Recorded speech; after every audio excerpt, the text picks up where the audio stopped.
Hello, everyone. This is Golden Circle Online, and today I have Stephanie Klaus. Hi, Stephanie. Hi, nice to be here with you. And me and Stephanie, we connected some time ago. I was very happy to join her online circles. That was very inspiring. The first one I joined was something with soul purpose, soul mission, right? Which is also my topic. So it was actually amazing to be guided by someone else. And it was the time when, thanks to Stephanie, I reawakened my gift, which is connected with dolphins and whales. So thank you once again, Stephanie. And then we also connected through the topic goddesses and priestesses and this Past lifetimes. Yes. And today I'd like to talk with Stephanie on abundance. And recently Stephanie shared a beautiful video on abundance, and you asked people to dream big. So tell us a bit about yourself, where you are, what are your origins, where you are heading, and what you are doing at the moment, because all of that is very interesting. You know, I don't know what to pick first. Yes, exactly. I'm like, whoa, those are already a lot of questions. But hey, I'm Stephanie Klaus. I see myself as a purpose activator, and I'm the creator of the Temple of Remembrance. And all I do is, I would say, supporting and guiding other people to truly remember who you are, and all with the aim that you can truly be, do, and create all that you came here for in this lifetime. So I am from Belgium. I'm currently in the Netherlands, but I've been traveling a lot. Just come from Malta, where I've been for 3 months. So I don't feel yet that I have my home base really. So I don't feel like I'm living in the Netherlands or in Belgium. Like I feel more free, more like a nomad in that way. And what else were you asking? Okay, so yeah, the last week I've been doing this video series, like you said, on Facebook and Instagram called Untapped Potential. And one of the questions I asked was like, what is your abundance limit, as you were talking about? So there are so many ways I believe that people are hiding their potential or have not fully expressed and embodied it. And abundance is definitely a big topic. First of all, important to say that abundance is so much more than money. Abundance for me is just the ability to receive all the goodness, richness of life in any way or form. And I'm always excited to activate people, indeed, inspire them, activate, and show them that they have so much more potential, power, greatness, and purpose in them. Very nice. Thank you so much. Speaking of nomads, I'm a bit of that myself, I guess. There were times I wanted to change it. And even until today, I'm still not quite sure, like, will this last forever? Or will there be time that I will stop in one place? Which sometimes I really have a very great wish for that, especially now that I'm a mother. So my child is 6 and he attends school and all these things. And on Monday we moved again. But this time we just moved. It was not so difficult as it was sometimes in the past. But now I'm thinking, actually, since Stephanie opened the topic of abundance in a very new way, and I was so inspired, and I actually commented saying something like, I have this vision of a sail of abundance, because I do slow tourism. So I create special experiences, and usually these special experiences, they first come as paintings, as a vision, you know, and then I work on it and I manifest it so that people can join and they can do it also. So this time, you know, Stephanie inspired me with her video, and I remembered one vision that I had, and I kind of forgot it, and that was the sail of abundance. And yesterday, Tell us more. One day before the interview with Stephanie on abundance, I'm walking in my town, which is a seaside town, Makarska in Croatia. And I'm also originally from the Czech Republic, but I live here. And there is a huge luxury boat, which is 54 meters long. And it's that kind of, not that luxury for luxury. It's a really meaningful boat, which has all possible water sports on board, like you have all these pedal boats, and, I can just see a group of women just having a really incredible life experience.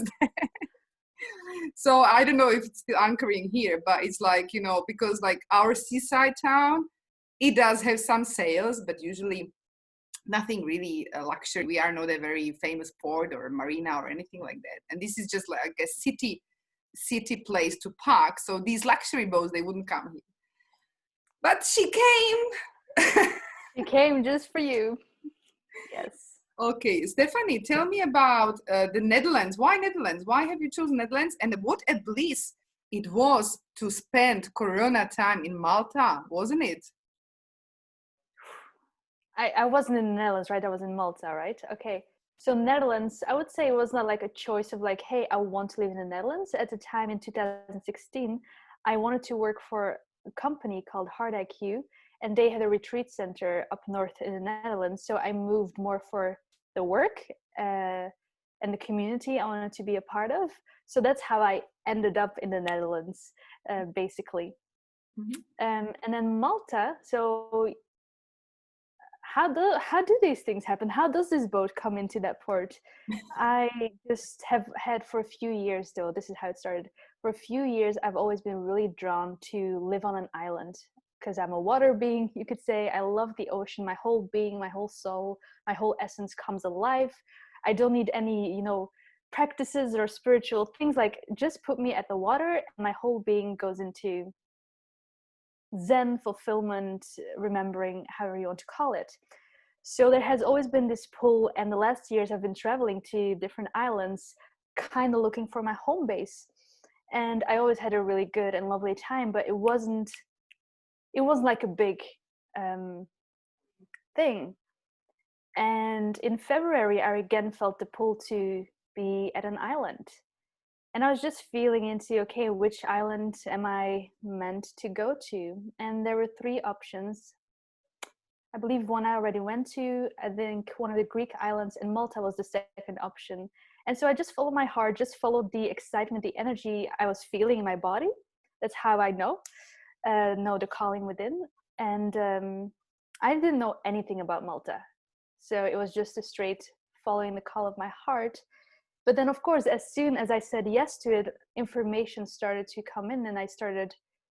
I discovered that there's more than I'll say more than 20 to be sure. There's more than 20 ancient temples on the island, and I was like, of course, I need to go to Malta.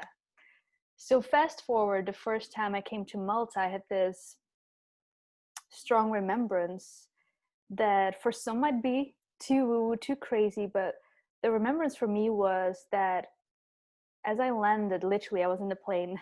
As I landed upon Malta, I remembered that the very first time I came to Earth as a star being, so not in human form, but more as a star being, I came to Malta the very first time. So that created just a very strong connection to the island, as well as that homecoming feeling of this is my home, this is my island. And so it's been really beautiful for me to come home in that sense, on a soul level, you could say, on the island, while the whole world was going, let's say, a bit in chaos, craziness, and I was feeling just a very expansive state of being. Beautiful. I'm also obsessed by islands and the sea and flowing water. And without flowing water, actually, I don't think I could be alive. So it is really what keeps me alive every day.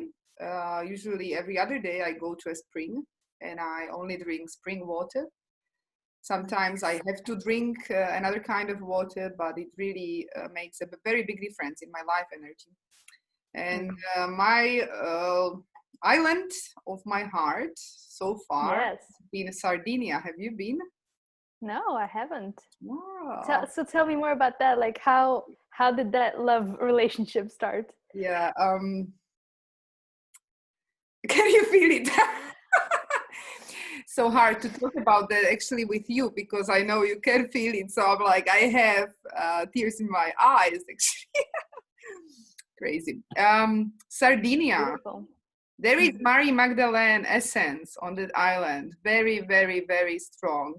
And it's not what brought me there. What brought me there is the wild nature, ancient archaeology. You know, there are these nuragis, ancient, amazing ancient structures. There is a pyramid. There are these ancient structures. Some of them, they are not quite presented the way they should be, even though like Sardinian archaeology is very, very advanced and very, very open-minded.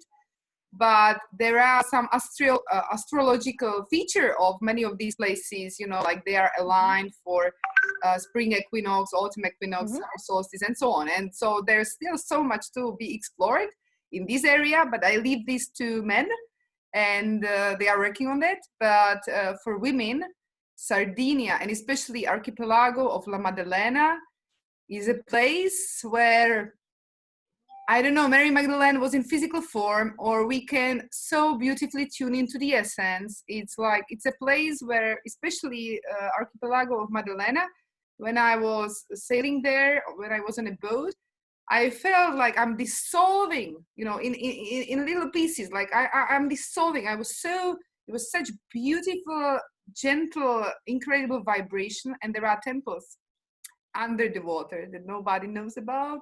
I was Yes, of course. searching, but there is no info that I found. So if anyone sees, You could feel it. yes, You knew it. You could feel it. yeah, I can see it. I can see it. I can feel it, and I would like to bring women to these places and to see what we all feel there. And I'm actually, I don't know, because like in this time, with your scale of abundance, right? Sorry? With your on your scale of abundance. Well, that would be the best way, but that's for me, I have a limiting belief. But yes, it would be really beautiful that a boat. What's the limiting belief? Come on, Yes. what's happening here? There are many limiting beliefs in this way, but you are absolutely right. Yeah, that's what I would love. I would love that an amazing luxury sailboat anchors here. It doesn't have to be as big as this one, which is here in the port, but I like catamarans, actually. It would be beautiful if it was a catamaran. And I would love that a lot of women, you know, the number that can fit on the boat, usually it's about 12 women, fly here to Croatia. We can spend a little time here in Croatia on the Adriatic Sea. And then we would sail to Sardinia, to La Maddalena. And yeah, we would connect with all the beautiful places there. And I wrote a program, which is between the 20th and 29th July for Sardinia. And maybe it will happen, maybe it will not, maybe it will be different. I have no idea right now. Everything is so much in this chaos, which I accept it. You know, I can't help it at the moment. I can't push it. I can't give it the usual shape that it was before Corona. So it might happen. And I would love maybe that you join me. Who knows, right? Honestly, yeah, so much is happening that I can't say where I'll be right now. But I love your vision. I love that you're speaking it. As you're speaking it, I feel like you are creating it. And I'm excited for any woman who will see this video to like feel that vision, and then I trust that they'll know that they want to be on that catamaran, on that boat with you. It also made me curious because I've heard you speak before about, I call it lineage of the rose, and your connection to Mary Magdalene. Can you like tell me something more about that? How did that came into your life for your awareness? Yeah, thank you. No, I don't talk about it because like for me, I live it. And for me, it's very difficult to put it in words. So sometimes a woman contacts me and she says like, I know you are from a Rose Sisterhood, and I'm very grateful for the names for these things, which otherwise I'm very verbal, but regarding this, it's very, very hard for me to talk about it. I live it. I hope I kind of embody it somehow. And I feel I can awaken this in other women. but I have no words for that, really. Maybe you could tell better than me. I don't know. I don't know. Could you tell me or fill into like what's the quality of the rose lineage? Like if you would like if you would describe a flower or anything in life, like it has like what qualities Yeah, does so this lineage have? okay, yeah, well, it's a rose. Yeah, it's a rose, and I love roses. And I probably it came to me through homemade rose oil that I use with other women when I work, in a women's circle. It came through rose, the flower, and yeah, and I was working a lot in Bosnia and Herzegovina, and there's a lot of wild roses, and local women make beautiful juice out of the rose leaves. This year, it was the first time that I tried it myself to create it.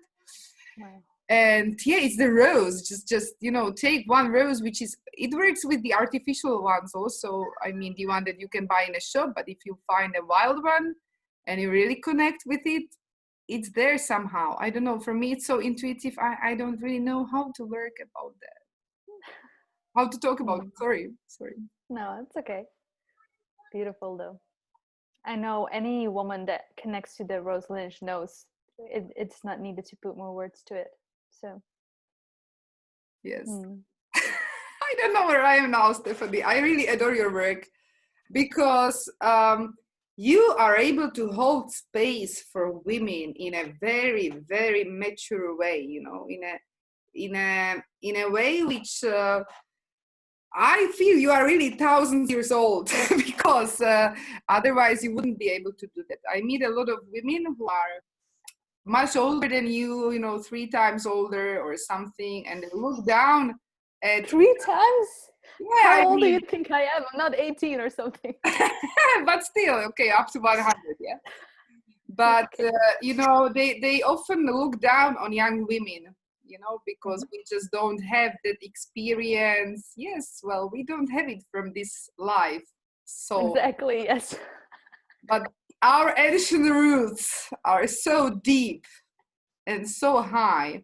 So I really, for me, this interview is very special because usually with other people, I write a few notes because I know maybe what are the gifts which are still hidden, and the person, and I'm ready to hold space for that person so that the person can show the gifts. But Mm. for you, I didn't take any notes because you are really embodying your gifts, and you are really like the lighthouse. Tell us about the lighthouse. Why that Mm. lighthouse? You are really the lighthouse. Wow, thank you. Yeah. Yeah. Okay, thank you. So the lighthouse. A few years ago I received, I quite received, right? When the download comes, it's not you think something into reality, like you receive it, right? It comes to you through you. So I received the lighthouse vision.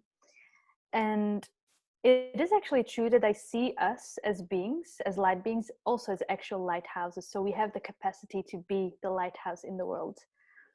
Yeah, for me, the lighthouse as well as a representation or a metaphor for, right now it's still a future vision. So the lighthouse for me is a building that is the anchor of a really high frequency, you could say. And actually you can compare with the temple space, and especially the temples in ancient times, they were as well the embodiment of certain frequencies. They were holding vibrations. They were so powerful spaces. And so it's, let's say, the new updated, upgraded version of that. And I use the metaphor of the lighthouse because this place literally feels to me like a lighthouse in the world, that like a lighthouse doesn't have to go out and save or rescue people. Like the lighthouse just stands tall every night. It's just there, unshakable, unwavering, and all it's doing is shining its light. Yet those that are out at sea, the boats that are lost out at sea, are still able to find their way home thanks to the lighthouse. So more on a collective level, I see a lighthouse as part of a bigger light grid. I believe I will live in one lighthouse, but these light centers will pop up all across the world. And what I discovered later was that because the original vision was more like one building, let's say, my home base, my type of temple space, the lighthouse. But now I've realized that this lighthouse is just the center of a whole, you could say, community that will build and magnetize around it. So it will just naturally happen as this beacon of light sends out a signal. Those that resonate with it will come in and be attracted to it. And a community, a tribe, you could say, will start to form around it, who will live and embody the new earth template. Yes, Absolutely. that's a summary. Absolutely. And actually, I feel that this is my, what you described is my abundance key for next life stage. Because until recently, until a few months ago still, I was very much, I don't know, I feel like inside me, there's a very strong male, which is something like Native American shaman. And then I have the female side of me, which is something with the roses, Mary Magdalene, that, yes. Yeah. And then I lived a lot the Native American shaman, the male one inside me, because I needed to connect certain places on the planet and get to know things and connect and understand and connect with all the ancient, root. And I feel like I'm kind of done with this. And recently I really started connecting with these, towers. And I also heard about Mary Magdalene meaning tower, things like that. So you call it lighthouse. I have a tower. And we have a lot of lighthouses in Croatia, actually, many of them. So especially when you go sailing, there are so many lighthouses to see. And I think some of them are for rent. I'll check for you maybe to find you some special ones. Maybe, just a few days visit to feel what it is like. Or did you already tried it? How it feels to live in a lighthouse? No, I have not tried it. And here's the other thing that, because it's funny, yesterday another friend also sent me a picture of an actual lighthouse. And I'm not sure yet if in the physical, like if it's just a metaphor and the actual lighthouse will be another type of building or a new built structure, or if it's actually gonna be an actual lighthouse. It doesn't matter that much to me, because for me it's all about the frequency and anchoring the energy onto the planet. Yet if it would be an actual lighthouse, it would mean it's near the water though, and of course I would not mind that. So I'm open to it, to a lot of possibilities around that right now. I don't know the actual place yet. Yeah, and speaking of bases, I also feel like right now I created the right workspace for me, which I didn't have for a long time, because my workspace was really sacred places, wild nature, and me with people there, outdoor. I mean, I hope I will still be doing that in next months and weeks. But this is actually really the first time I created this workspace inside. And what is beautiful is that it's a little bit underground, so I'm really, although I am in a town in the middle of a stone town, but I'm a little more in the ground than I used to be. And it feels very nice, because recently I was also finding caves. I love caves. Do you love caves? It's like being in a room. So Absolutely. This place is also a little bit of that. And I also feel that I feel much more stable now that I am a little bit underground. I'm not so much influenced by all these networks and 5G, 4G, all these things. Somehow it manifested what I felt when I was having some vision about designing a house, which I still haven't had a chance to design. But at least I'm renting this place, which is below the ground a little bit, and it's really so much more stable. So I don't need to react so much to the changes of weather and changes of frequency of not the planet, but I can only react to the planet. I don't need to so much react to what the human beings are doing to the planet. So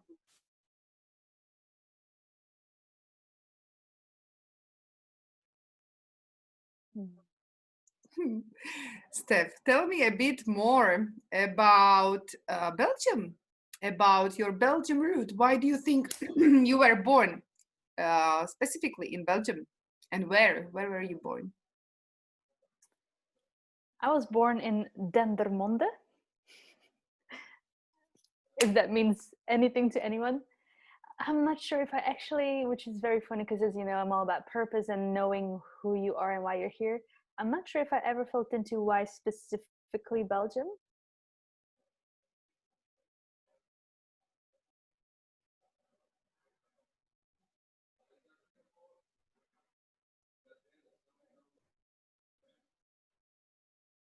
Yeah, I'm not feeling any strong answer to that because it's, you know,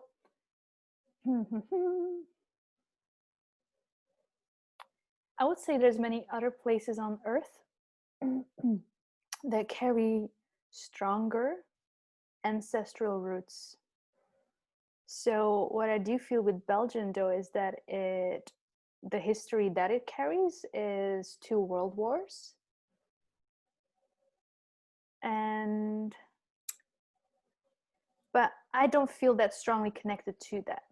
I So bless I don't your yeah, new go ahead. connection to this route in Belgium. It doesn't mean that you have to go there or anything, but I think the answers will come to you soon, and they will give you even new power, a very big one, first, second chakra.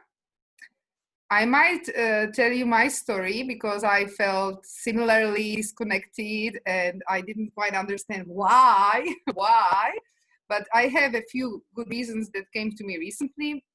One I knew already before, and that was, I'm here in the Balkans and I've been exploring all these countries, which used to be Yugoslavia. And if I was born here, because I felt like, or I still feel like this is really one of my really homelands, I really feel very home here. And but if I was born here, I would be born to one of these nations, which they are raised in a certain culture, and unfortunately we are still in some way that not all of them are friends with each other. So how can you really connect all these things if you are raised in one of them? So for me, it's much easier to be neutral and all embracing, since I am from somewhere else where I was raised in a different way. Mm-hmm. So that's one reason. And then there is the ancient reason, and I feel you have one also for Belgium. I feel very connected, and my son made it happen that I understood why I am so connected with my country, which is called the Czech Republic right now. But my son connected me to a royal family, like Charles IV was a king and Caesar of Roman Empire in the 14th century. And my son has a lot of his consciousness, and his father was Luxembourg, Johann Luxembourg, or I don't know in your language what is the name. And so kind of German root and those places where you are. And the mother was Czech, Eliška Přemyslovna. And I feel to some extent their consciousness, their understanding, we are still carrying, and we are doing the same, because this Charles IV, it was him who built Prague, which is so famous for architecture. He, in the middle of the 14th century, united all different churches, and he created a sacred network of spiritual places that work together. So incredible thing, at that time. So I feel like I am connected with very ancient versions of my country. So now it's called Czech Republic, but for myself, I call my country Bohemia, the western part where my father is based, Bohemia. So the word Bohem is from our country, the artistic person and things like that. And the eastern part was called Great Moravia, Velká Moravia. And at this time, these were places where this culture blossomed, and our culture at that time was really the lighthouse for many other places. So I feel very connected to this old medieval root, and I'm sure you will find something similar. that comes from older times. Hmm. Cool. I'm Does it, excited. I'm does curious. it I'm develop open. somehow? Does it has something come to you also? No, not yet. No, It, not yet. The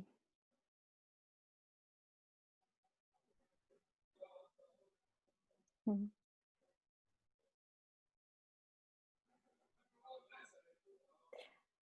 I have a sense that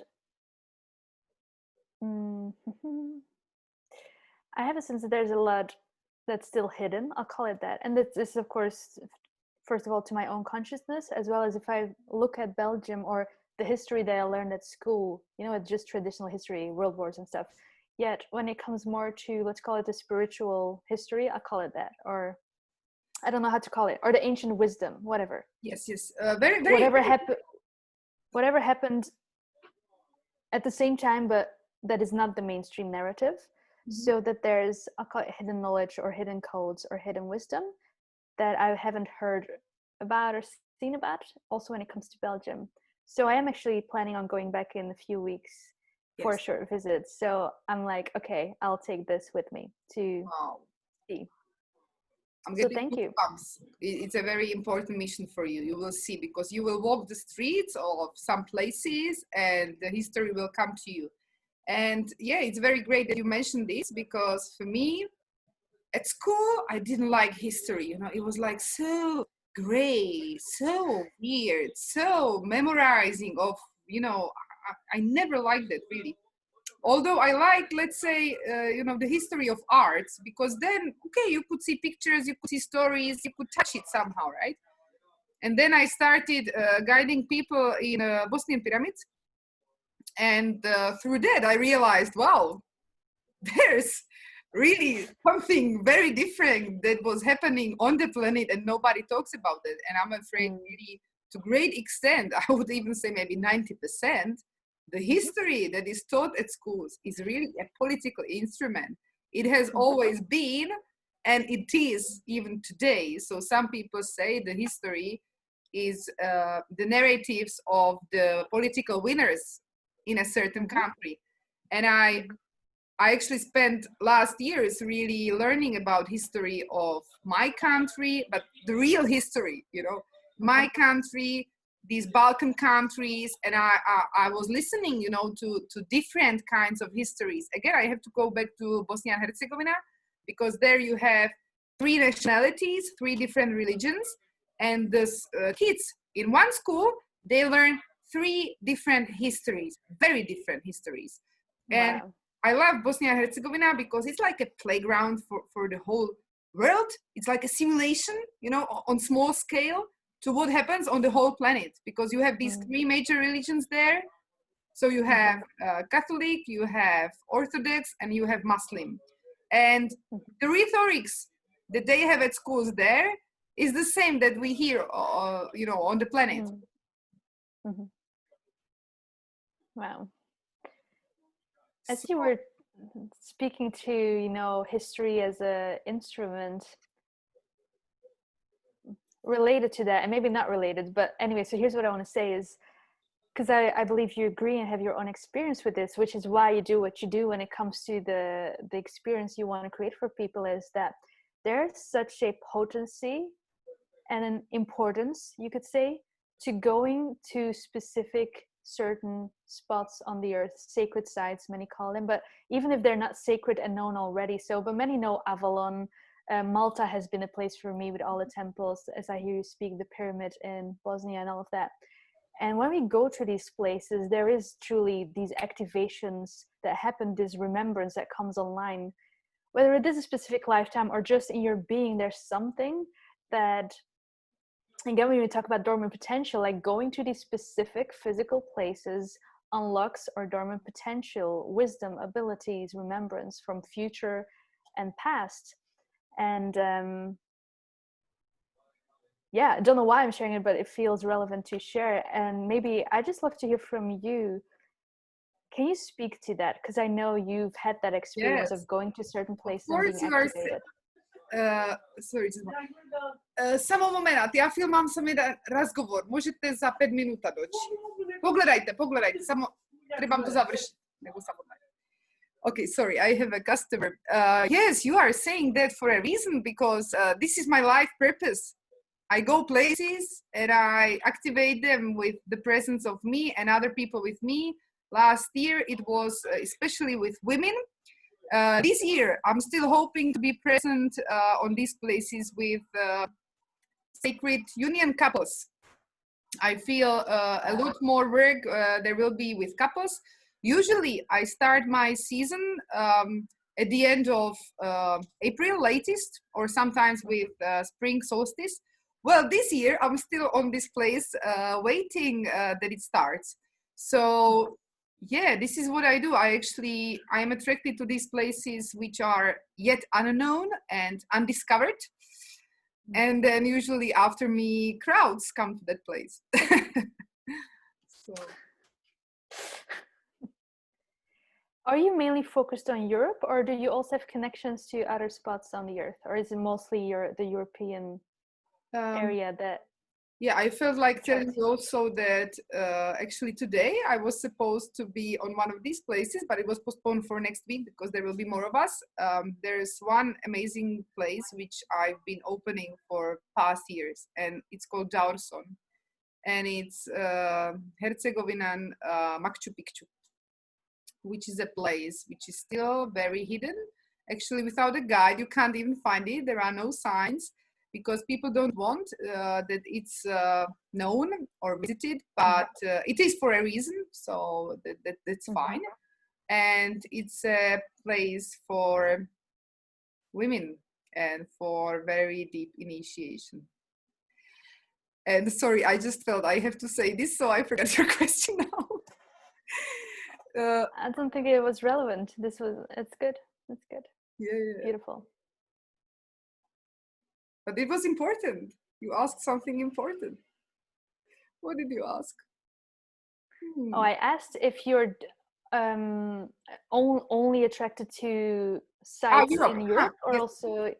Well, for a long time, I felt it's only Europe, because I felt like I'm a Virgo. I like to have things, done, ticked. So I felt like, I really need to kind of monitor and create a network here and do my job here.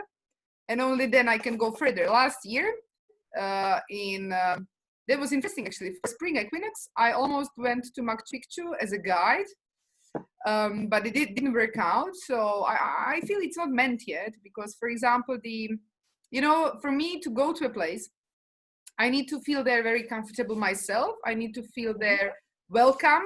I need to feel a very strong call there. So if I feel it, I can go anywhere. Yeah, there are places I'm attracted to long term, but I didn't go there, like Mauritius. There are pyramids also on Mauritius. Cambodia, Vietnam. Yeah, there are places outside Europe. I'm attracted to Canada to see the whales. Somehow the whales in Canada have a special sound, voice, vibration. I don't know why, but for many years I've heard the calling. But yeah, I guess it will just happen later on. My son is 6, so for now. But whenever anyone wants to activate something or connect with a place, I'm here. Just call me. Totally. Yes, that's clear. Very beautiful. Stephanie, thank you so much. I mean, this is very unusual interview, because you've been pretty silent and I've been pretty loud in this interview, I think. But I thank you, because you really allowed me to express my essence here. And my 4th surname is Dikaskata, and that means from the waterfall. Wow. So when I feel the call, I become the waterfall. So yeah, today I was not really an interviewer, but I was the waterfall I am. So anyway, I just recommend anyone who's watching us to follow Stephanie Klaus on Facebook, because her enlightening, of human beings is very inspiring, very important. There are so many topics we could talk about, so maybe we will talk. I think we'll just have Yeah, another conversation, my love. There's so much more we can talk about. I'm thinking in yeah, a few weeks we'll be back. like the timelines, you know, and connecting them, aligning them inside us, inside the body. That was the intention of this interview, but there's so much we can't get to it. So, okay, I feel this was just like first taste of some topics that we can co-create actually, because I feel we are really creating when we talk. It's beautiful. Yeah, thank you so much for asking me, and I really loved this conversation. I did enjoy I do feel that we both shared, and I mean, I wanted to just know some certain things about you too as you were talking about it, and I can feel the importance of certain women hearing what you mentioned, whether it's the rose lineage or your activation and initiations you do at certain hidden sacred sites, as well as your dream with the sale of abundance. So I'm just excited that you also have your voice in your own golden circle as well, of course. So thank you for all you are and all you do. I see you. Thank you so much. And I think you could see in this video that really, if you want to uncover your still hidden gifts, then just contact Stephanie and follow her. Always excited for that. Okay, thank you. Have a beautiful Bye-bye. day. Bye.